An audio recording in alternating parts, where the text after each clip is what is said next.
Welcome back. In the last episode, we explored the basics of lower winds, pressure gradients, Coriolis effect, and how terrain shapes surface winds. Now let's go deeper. Today, we'll look at wind variability, forecasting, wind shear detection, and how to interpret wind information for safer flying. Let's start with wind variability. Surface winds aren't constant. They change in speed and direction, sometimes every few minutes.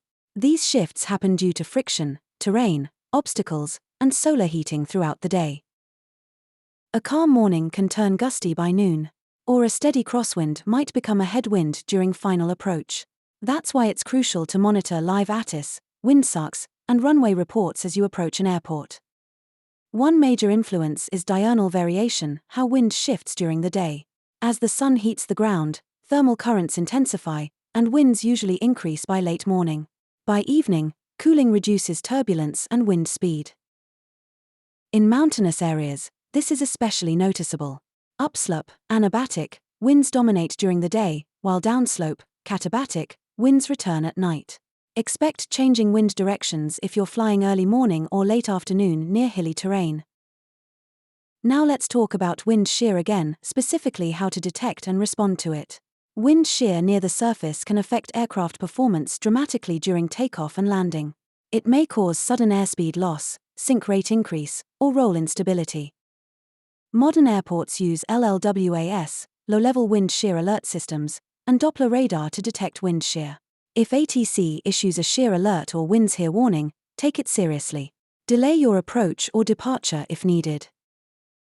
Your aircraft might also detect shear. Onboard systems like EGPWS or predictive wind shear alerts can give early warnings. If you get one, go around or execute a rejected takeoff.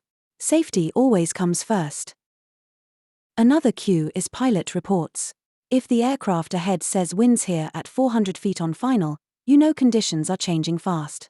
Always check ATIS for recent reports and monitor tower frequencies closely. Now let's focus on interpreting META and TAF wind data. A META like 26012G 20 kT means wind from 260 degrees, 12 knots, gusting to 20. If it reads VRB 03 kT, the wind is variable at 3 knots, common in light wind conditions. TAFs may include wind shifts. WS 02244040 kT indicates wind shear at 2000 feet, with winds from 240 degrees at 40 knots. This is a strong shear layer, watch out during climb or descent. Surface winds are also influenced by frontal passages. A cold front brings a quick shift in wind direction and speed, often accompanied by gusts and turbulence. A warm front usually brings gradual wind changes but lower ceilings and moisture. Let's look at crosswinds. Every aircraft has a demonstrated crosswind limit, the highest crosswind the aircraft was tested in during certification. It's not a hard limit, but a strong recommendation, especially for less experienced pilots. To calculate crosswind component, use the angle between wind direction and runway heading dot. For example, wind, 210 degrees at 20 knots. Runway, 180 degrees. Crosswind component almost equal to 10 knots. Headwind component almost equal to 17 knots. Use a crosswind chart or app to get quick answers before takeoff or landing.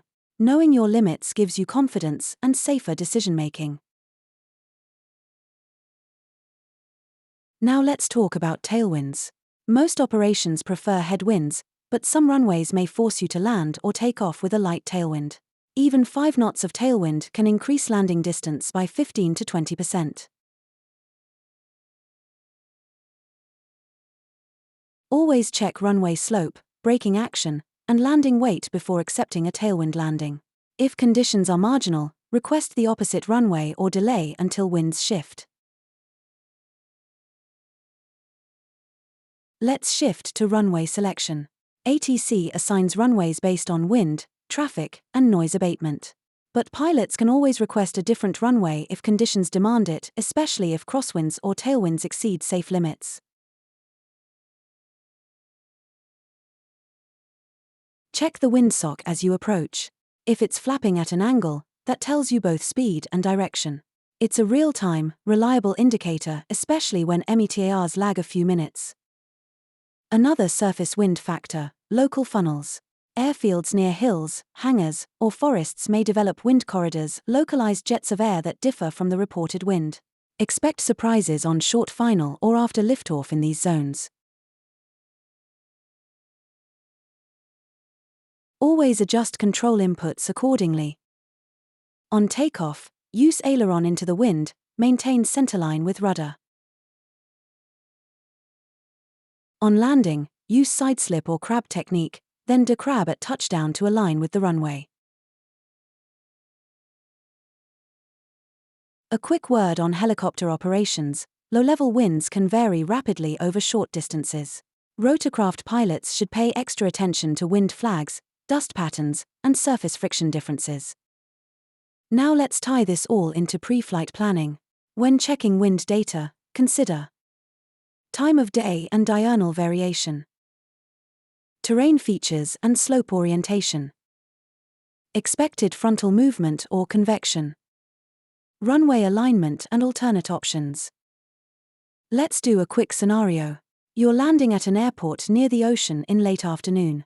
Sea breeze has shifted the wind to 210 degrees, while the runway is 270 degrees. That's a 60 degrees crosswind. If gusts are high, adjust your technique or choose a different runway.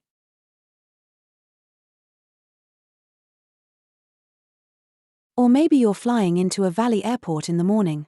Katabatic winds are blowing downhill, and the sun hasn't hit the valley floor yet. Expect downdrafts and shifting winds near the threshold. Brief for turbulence and extend your approach if needed. Let's recap. Surface winds are complex, shaped by friction, terrain, time of day, and pressure. Tools like METARs, TAFs, and windsucks help anticipate conditions. Wind shear, gusts, and local funnels require vigilance and fast adjustments. Using proper control techniques and planning can keep you safe even in dynamic winds. In the next episode, we'll continue with lower winds, Part 3. We'll explore more complex interactions between topography, local weather, and real-world examples of how to manage lower winds in flight operations.